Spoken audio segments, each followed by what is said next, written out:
Good morning students. Welcome to this online class Suvidya. Dear students, in the previous class we have discussed about stanza 1, the poem Alexander Selkirk. Alexander Selkirk thought himself, I am the supreme ruler of this island. I am the lord of the fruit and your heaven and bread, animals and birds. But I cannot find the jar that sages have found in this place. He thought himself the better place to live in the society where the problems, hazards, anxieties are there. So students, let us discuss the stanza 2. Stanza 2. I am out of human needs reach. I must finish my journey alone. Never seen the sweet music of speech. I start at the sound of my own. The beasts that roam over the plain, mine farm with indifference. They are so unacquainted with man. Their tameness is shocking to me. So here I refers to Alexander Selkirk. So Alexander Selkirk said, I am the out of human needs reach. Human needs means I cannot hope to return the mankind, return the society where there is the human are there. There is no one in this lonely place. So Alexander Selkirk thought himself, I cannot reach the society where I live. So I am out of human needs reach. I must finish my journey alone. Finish, complete, end. I must finish. I must finish means complete or end my journey of life. My journey here means journey of life alone, lonely, एकुटिया मो जीवनर रास्ता रे मु एबे एकुटिया निजको से complete and शेष करबी कारण there is no one there. But ताकर आशा हो नहीं से पुणी आथरे फेरी आसीबे जोठारे से वास करूथिले. Never seen the sweet music of speech. Where in the society, what he found? He found the sweet music of speech. He imagines that he must end his life on that lonely island. He is unable to hear the sweet speech of man. Sweet speech of man. मनुष्यर जो सुमधुर कंठस्वर ताको आउ मध्ये से सुनी परिबो नाही. He is unable to hear the sweet speech of man. He is isolated. He is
Alexander Selkirk.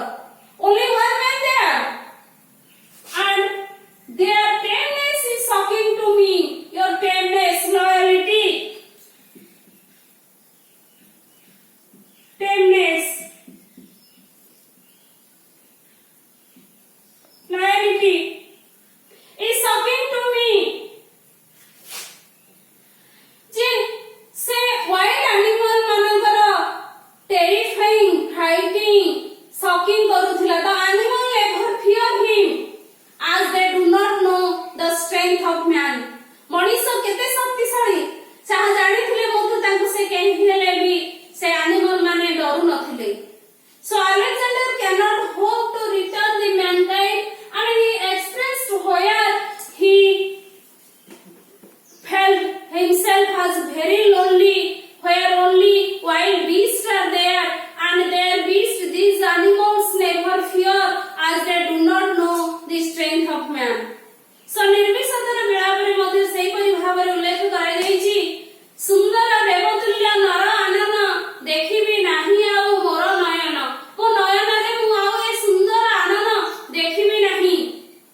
ଲଭିବି ଏଠି ମୋର ଜୀବନ ଦୀପ, ଏବାରତା ନ ଯିବ ଜନ ସମୀପ. ମଧୁମୟ ମନୁଷ୍ୟ କଣ୍ଠର ଧ୍ୱନି ତୋଷିବି ନାହିଁ ଆଉ ଶ୍ରବଣ ବେନି. ମୋ କଣ୍ଠରୁ ଶବ୍ଦ ଯେବେ ହୁଏ ବାହାର, ଚମକି ପଡେ ଯେବେ ଆଉ କାହାର. ଭ୍ରମନ୍ତି ଚଉପାଶେ ପଶୁ ନିକର, ନୁହନ୍ତି ମତେ ଦେଖି ଭୟ କାତର. ସେ ନିକର ପଶୁମାନେ ମତେ ଦେଖିକି ଭୟ କରୁନାହାନ୍ତି, ଜାଣି ନାହାନ୍ତି କେତେ ନର ପ୍ରଭାବ, ଏଣୁ ତାଙ୍କର ଏତେ ଅନାସ୍ଥ ଭାବ. Like that, they are so unacquainted with man, their tameness is shocking to me. So ସେମାନେ ଜାଣି ନାହାନ୍ତି କେତେ ନର ପ୍ରଭାବ, ଏଣୁ ତାଙ୍କର ଏତେ ଅନାସ୍ଥ ଭାବ. ପିଲାମାନେ ଜାଣିଲ ଯେ ନିସଙ୍ଗତା, ନିର୍ଜନତା କେତେ ଭୟଙ୍କର ହୋଇଥାଏ ଗୋଟେ ମଣିଷ ପାଇଁ. ଆମେ ମଣିଷ ସମାଜରେ ରହୁଛେ. ଏ ମଣିଷ ସମାଜ ଭିତରେ ଅନେକ ବିପଦପୂର୍ଣ୍ଣ ପରିସ୍ଥିତିକୁ ସମ୍ମୁଖୀନ କରିଗଲେ ମଧ୍ୟ, ଦୁଃଖ ପରିତାପ ଥିଲେ ମଧ୍ୟ ଏଠି ଯୋଉ ଶାନ୍ତି ଥାଏ ସେ ନିରବତା, loneliness ରେ ନଥାଏ. ତେଣୁ man cannot live without society. Man is a social animal. So dear students, where did the beast roam? The beast roam over the plain. Where were the beasts unfamiliar with the Alexander Selkirk? Why? Because they were unknown to man. How does the poet describe the island? The island is only lonely.